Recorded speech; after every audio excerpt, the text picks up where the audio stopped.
ಇದು ಉಡೀಸ್, ನಾನು ವೈರಸ್. ಪಾಪ ಆಟೋ ಡ್ರೈವರ್ಗಳು ರಾತ್ರಿ ಎಲ್ಲ ನಿದ್ದೆನೇ ಮಾಡ್ತಾ ಇಲ್ವಂತೆ.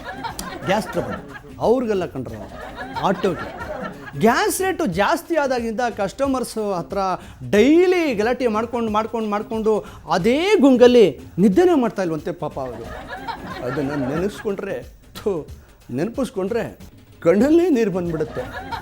ಆ ಜಗಳ ಹೇಗಿತ್ತು ಅನ್ನೋದನ್ನು ನನ್ನ ಬಾಯಲ್ಲಿ ಹೇಳಿದ್ರೆ ಸಿಕ್ಕಾಪಟ್ಟೆ ನನ್ನ ಬಾಯಿ ನೋವಾಗುತ್ತೆ.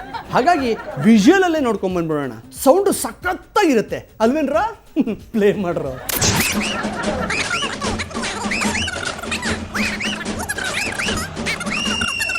ನಾನು ಮಾಡಕ್ಕೆ ಟೈಮ್ ಇಲ್ಲ. ತಲೆ ಬಚ್ಕಳಿ ಪೌಡ್ರ್ ಹಾಕ್ಕೊಳ್ಳಿ, ಕಾಸ್ಟ್ಲಿ ದುನಿಯಾ. ಮಧ್ಯ ಸತ್ಯಣ್ಣೆ ಹೊಡ ಸ್ಪ್ರೇ ಹೊಡಿಸ್ಕೊಳ್ಳಿ, ಯಾಕೆಂದ್ರೆ ದುನಿಯಾ ತುಂಬಾ ಕಾಸ್ಟ್ಲಿ. ಮಧ್ಯರಾತ್ರಿಯಲ್ಲಿ ಪೆಟ್ರೋಲ್ ರೇಟ್ ಜಾಸ್ತಿ ಆಗುತ್ತೆ, ಬಡ ಮಧ್ಯ ಡೀಸೆಲ್ ರೇಟ್ ಜಾಸ್ತಿ ಆಗುತ್ತೆ. ಆದ್ರೆ ಈ ಮದ್ಯದ ಬೆಲೆ ಮಾತ್ರ ಯಾವಾಗಲೂ ಹಂಗೆ ಇರುತ್ತೆ. ಜೈ ರೇಣುಕಾಚಾರ್ಯ ಒಂದೇ ಮಾತ್ರ ಟಿಪ್ಪು ಸುಲ್ತಾನ್. ಮೊದಲು ಈ ಬಾರ್ಗಳ ಮುಂದೆ ಇರೋ ರೇಣುಕಾಚಾರ್ಯನ್ ಪೋಸ್ಟರ್ ತೆಗೆದಾಕ್ಬೇಕಪ್ಪ. ನಮ್ಮ ಜನ ಹೋಯ್ತಾ ಕೈ ಮುಗ್ದು ಕನ್ಫ್ಯೂಷನ್ ಆಗ್ಬಿಟ್ಟವ್ರೆ. ಸತ್ಯಣ್ಣವ್ರೆ, ಅವರು ಕಾಲೆತ್ಕೊಂಡು ತುಂಬಾ ದಿನ ಆಯ್ತು. ಈಗ ಅವರು ಆ ಸೀಟಲ್ಲಿ ಇಲ್ಲ. ಹೌದಪ್ಪ, ಆ ಪಾರ್ಟಿ ಕಾಲ್ ಎತ್ಕೊಂಡು ಹೋಗೋದ್ರಲ್ಲಿ ತುಂಬಾ ಫೇಮಸ್ಸು. ಹಿಂಗೆ ಕಾಲ್ ಎತ್ಕೊಂಡು ಹೋಗಿನೇ ತಗ್ಲಾಕೊಂಬಿಟ್ರು. Poor fellow. ಬಾಬಾ ಏನ್ ಡೈಲಾಗ್ ಹೊಡಿತೀರಾ ಸರ್ ನೀವು? ಇದನ್ನೇನಾದ್ರೂ ನಮ್ಮ ಮಠ ಗುರುಪ್ರಸಾದ್ ಅವರು ಏನಾದ್ರು ಕೇಳಿಸ್ಕೊಂಡ್ಬಿಟ್ಟಿದ್ರೆ ಕಾಪಿ ರೈಟ್ಸ್ನು ಕೇಳ್ದೆ ದೇಪ್ಬಿಟ್ಟು ನೆಕ್ಸ್ಟ್ ಸಿನಿಮಾದಲ್ಲಿ ನಾನೇ ಡೈಲಾಗ್ ರೈಟ್ರು ಅಂತ ಹೆಸರು ಹಾಕ್ಸ್ಕೊಂಡ್ಬಿಡ್ತಾರೆ. ಯಾರ ಬಗ್ಗೆ ಮಾತಾಡ್ತಿದ್ಯೋ? ದಡ್ಡ ನಮ್ಮ ಗುರುಗಳ ಬಗ್ಗೆ ಮಾತಾಡ್ತಿದ್ದೀರೋ? ಏನ್ ಗೊತ್ತಿದೆ ಅವ್ರ ಬಗ್ಗೆ ನಿನಗೆ? ಅವರು 10ನೇ ವಯಸ್ಸಿರುವಾಗಲೇ ಶುರು ಹಚ್ಕೊಂಡ್ಬಿಟ್ರು. ಈಗ ಅವ್ರಿಗೆ 38 ವರ್ಷ ಕಣೋ. 28 ವರ್ಷ ಸರ್ವೆ ಮಾಡಿದಾರೆ ಅವರು. ಎಲ್ಲ ಅಧ್ಯಯನ ಮಾಡಿಬಿಟ್ಟು ಕತೆ, ಚಿತ್ರಕಥೆ, ಸಂಭಾಷಣೆ ಎಲ್ಲ ಬರೀತಾರೆ. ಅವ್ರ ಬಗ್ಗೆ ಮಾತಾಡ್ತಾ ಇದ್ದೀನೋ? ಸರ್ ಆಯ್ತು ಬಿಡಿ ಸರ್. ಮೊನ್ನೆ ನಮ್ಮ ಜಗ್ಗೇಶ್ ಅವರೇ ಉಗಿದು ಉಪ್ಪು ಹಾಕವ್ರೆ, ಮತ್ತು ನಾವಿನ್ನಷ್ಟು ಉಪ್ಪು ಹಾಕಿ ಯಾಕೆ BP ರೈಸ್ ಮಾಡ್ಕೋಬೇಕು? ಈಗ ಸೈಲೆಂಟಾಗಿ ಒಂದು ಗಾಂಧಿ ನೋಟ್ ಹಿಂಗೆ ತಳ್ಳಿ ನಾವು ರೈಟ್ ಹೇಳ್ತೀವಿ. ಯಾಕಪ್ಪ? ಯಾಕಂದ್ರೆ ನನಗೆ ಸೌಂಡ್ ಅಂದರೆ ಅಲರ್ಜಿ. ಅದಕ್ಕೆ ದಡ್ಡ ಸೌಂಡ್ ಅಂದ್ರೆ ಅಲರ್ಜಿ ಅಂದ್ರೆ ಕಿವಿಗೆ ಹತ್ಕೊಂಡು ಆಟ ಓಡಿಸೋ. ಸೌಂಡು ಅಲರ್ಜಿ ಅಪ್ಪ.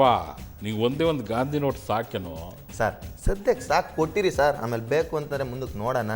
ಅಯ್ಯೋ ತಲೆ ಬಚ್ಕಳಿ ಪೌಡ್ರ್ ಹಾಕ್ಕೊಳ್ಳಿ ಅಂದ್ಬಿಟ್ಟು ಒಂದು 10 ಜನದ ಹತ್ರ ಹೇಳ್ಬಿಟ್ಟು ಎಲ್ಲೋ ಇಟ್ಟಿದ್ದೆ ಕೊಡು. ಹಿಂದೆ ಜೋಬಲ್ಲಿ ಪಿಕ್ ಪಾಕೆಟರ್ಸ್ ಜಾಸ್ತಿ ನೋಡು. ಲೋ ಅಪ್ಪ, ಮೀಟ್ರ್ ಎಷ್ಟಾಗಿದೆ ಚೆಕ್ ಮಾಡೋ. ಸರ್ ಮೀಟ್ರ್ ಬರೀ 80 ರೂಪಾಯಿ ಸರ್.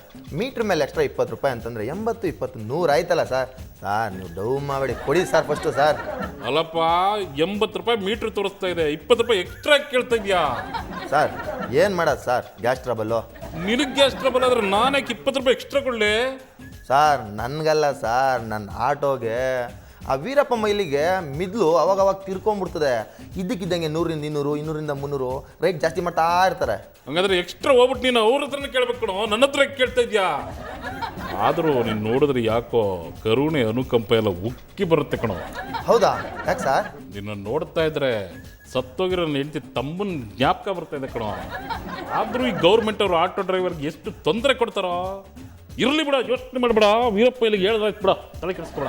ಸರ್ ವೀರಪ್ಪ ಮೈಲಿಗೆ ಹೇಳೋದ್ರ ಬದಲು ವೀರಪ್ಪನ್ಗೇನಾದರೂ ಹೇಳಿದಿದ್ರೆ ಇಷ್ಟೊತ್ತು ಆಲ್ರೆಡಿ ಪ್ರಾಬ್ಲಮ್ನ ಕ್ಲಿಯರ್ ಮಾಡ್ಬಿಟ್ಟಿರೋನು ಸರ್. ಇಷ್ಟೊತ್ತು ಆಲ್ರೆಡಿ ಮನೆಗೂ ಪೆಟ್ರೋಲು, ಡೀಸೆಲು, ಗ್ಯಾಸ್ನ ಫ್ರೀಯಾಗಿ ಸಪ್ಲೈ ಮಾಡ್ಬಿಟ್ಟಿರೋನು. ಅಪ್ಪ, ಏನಾದರೂ ವೀರಪ್ಪನ ಬದುಕಿದಿದ್ರೆ, ನಿನ್ನ ಮಾತನ್ನ ಕೇಳಿಸ್ಕೊಂಡ್ಬಿಟ್ಟಿದ್ದಿದ್ರೆ ಈ ಗಂಧದ ಮರ ಕಡಿಯೋದು ಬಿಸ್ನೆಸ್ನ ಬಿಟ್ಬಿಟ್ಟು ಪೆಟ್ರೋಲು, ಡೀಸೆಲು ಕದಿಯೋ ದಂಧೆ ಶುರು ಹಚ್ಕೊಂಡ್ಬಿಡ್ತಿದ್ದ ಕಣೋ. ಅಷ್ಟರಲ್ಲಿ ಹೋಗಿ ಯಾಕಿಸ್ಕೊಂಬಿಟ್ಟ. God is great. ದಡ್ಡ, ಈಗಷ್ಟಕ್ಕೂ ಏನೋ ಆಗಿದೆ. What's your problem is? Tell me. Sir ಏನು ಸರ್ ಹಿಂಗೆ ಕೇಳ್ತೀರಾ?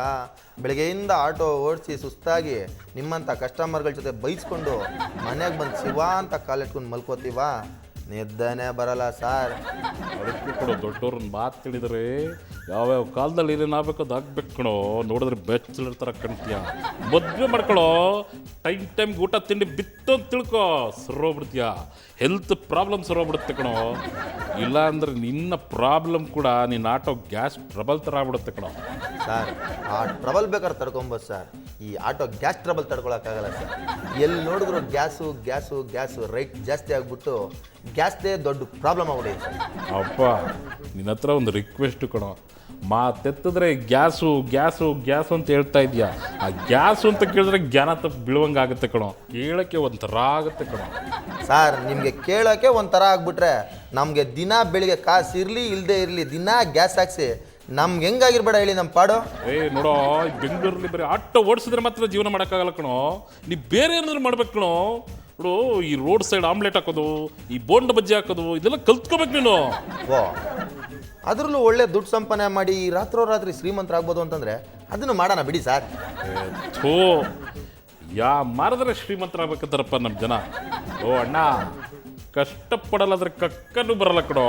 ಅಪ್ಪ ಕಷ್ಟಪಡ್ಬೇಕು ಕಣೋ, ಬೇರೆ ಏನಾದ್ರು ಮಾಡೋ. ನೋಡಿ ಸರ್, ನೀವೇನೇ ಹೇಳಿ ಮತ್ತೆ ನಾನು ಊರಿಗೆ ಹೋಗ್ಬಿಟ್ಟು ಬೇಕಿದ್ರೆ ರಾಗಿ ಮಿಷಿನಲ್ಲಿ ಮಿಷನ್ ಬಿಟ್ಕೊಂಡಿರ್ತೀನೋ ಹೊರ್ತು ಆಟೋ ಓಡಿಸೋದು ಮಾತ್ರ ಬಿಡಲ್ಲ ಸರ್. ಬಾ, ಪೆಟ್ರೋಲ್ ರೇಟ್ ಜಾಸ್ತಿ ಆಗಲಿ, ಡೀಸೆಲ್ ರೇಟ್ ಜಾಸ್ತಿ ಆಗಲಿ, ಈ ಕಡೆ ಗ್ಯಾಸ್ ರೇಟ್ ಜಾಸ್ತಿ ಆದರೂ ಕೂಡ ಆಟೋ ಓಡಿಸೋದು ಬಿಡಲ್ಲ ಅಂತ ಹೇಳ್ತಾ ಇದ್ದಿಲ್ಲ. ಭಾರಿ ಖುಷಿ ಆಯ್ತಿತ್ತು ಕಣೋ. ನೀವೆಲ್ಲ ಭಾರಿ ಸ್ವಾಭಿಮಾನಿಗಳು ಕಣೋ, ನಮ್ಮ ಕರಾಟೆ ಕಿಂಗ್ ಶಂಕರ್ನಾಗ್ತಾರ. ಒಳ್ಳೇದಾಗಲಿ ಕಣೋ, ಒಳ್ಳೇದಾಗಲಿ. ಜೈ ರೇಣು ಕಚ್ಚೇರಿ ಒಂದೇ ಮಾತ್ರ ಟಿಪ್ಪು ಸುಲ್ತಾನ್. ಅಬ್ಬಾ, ಈ ವೀರಪ್ಪ ಮೊಯ್ಲಿ ಅವರಿಗಿಂತ ನಮ್ಮ ಅಬಕಾರಿ ಸಚಿವರಾದಂತಹ ಸತೀಶ್ ಜಾರಕಿಹೊಳಿ ಅವರೇ ಪರವಾಗಿಲ್ಲ. ಎಣ್ಣೆ ರೇಟನ್ನು ಯಾವಾಗಲಾದರೂ ಒಂದು ಸತಿ ಜಾಸ್ತಿ ಮಾಡ್ತಾರೆ, ಆದರೆ ಇವ್ರಿಗೆ ಆವಾಗ ಮೆದುಳು ತಿರುಗಿಬಿಡುತ್ತೆ ಅನಿಸುತ್ತೆ. ಗ್ಯಾಸು, ಪೆಟ್ರೋಲು, ಡೀಸೆಲ್ಲು ಯಾವಾಗಂದ್ರೆ ಅವಾಗ ರೇಟ್ ಜಾಸ್ತಿ ಮಾಡಿಬಿಡ್ತಾರೆ. ಹಿಂಗೆ ಆದರೆ ನಮ್ಮ ಜನ ಹೆಂಗೆ ಮಾಡೋದು? ಲೋಪ ಜೀವನನ ಕಂಡ್ರು. ನೀವು ಹಂಗೆ ನಗ್ಬೇಡ್ರು, ಅವ್ರು ಅಪಾರ್ಥ ಮಾಡ್ಕೊಂಡ್ಬಿಡ್ತಾರೆ ಕಣ್ರು. ಪೆಟ್ರೋಲ್ ರೇಟ್ ಬೇರೆ ಜಾಸ್ತಿ ಆಗೋಯ್ತು. ಹೋಗಿ ಕುಡ್ಕೊಂಬಂದು ನೋಡೋಣ. ಲೋಪ ಪೆಟ್ರೋಲ್ ಎಲ್ಲ ಕಂಡ್ರು, ಜ್ಯೂಸ್ನ. ಓಕೆ, ನಾನು ಜ್ಯೂಸ್ ಕುಡ್ಕೊಂಬರ್ತೀನಿ. ಅಲ್ಲಿವರೆಗೂ ನೀವು ತೊಗೊಳ್ಳಿ ಕೇಕ್. ಬ್ರೇಕ್. ಊಟೀಸ್ನಲ್ಲಿ ಮುಂದೆ ಇದ್ದಿದ್ಯಪ್ಪ. ಮುಖ್ಯಮಂತ್ರಿ ಸೀಟು ಇಷ್ಟು ಬೇಗ ಬೋರು ಬಂದ್ಬಿಡ್ತಾ? ಬೋರ್ ಆಗ್ಬಿಡ್ತಾ? ಬೋರ, ಅಯ್ಯೋ ಹಾಕೊಂಡು ನೆತ್ತಿ ಮೇಲೆ ಬೋರ್ವೆಲ್ನೇ ಕೊರಿತಾವ್ರಿ ಇವರು. ಯಡಿಯೂರಪ್ಪನವರೇ, ನೀವು ಅಪರೂಪಕ್ಕೆ ನಗ್ತಾ ಇರೋದನ್ನ ನೋಡಿ ನಮ್ಮ ಸಿದ್ದರಾಮಯ್ಯ ಅವರು ಭಾಳ ಖುಷಿ ಪಡ್ತಾ ಇದ್ದಾರೆ ಅಲ್ವಾ ಸಿದ್ದರಾಮಯ್ಯ ಅವರೇ? ದೇವ್ರು ಒಳ್ಳೇದು ಮಾಡಲಿ ಅವ್ರಿಗೆ. ಏನು ದೇವರು ಏನು ರಿಲೇಷನ್ನು? ಇವ್ರು ಹೇಳಿದ್ರೆ ಮಾತ್ರ ದೇವರು ಒಳ್ಳೇದು ಮಾಡೋದು? ಏನು ಕ್ಯಾಮೆ ನೋಡ್ರಿ.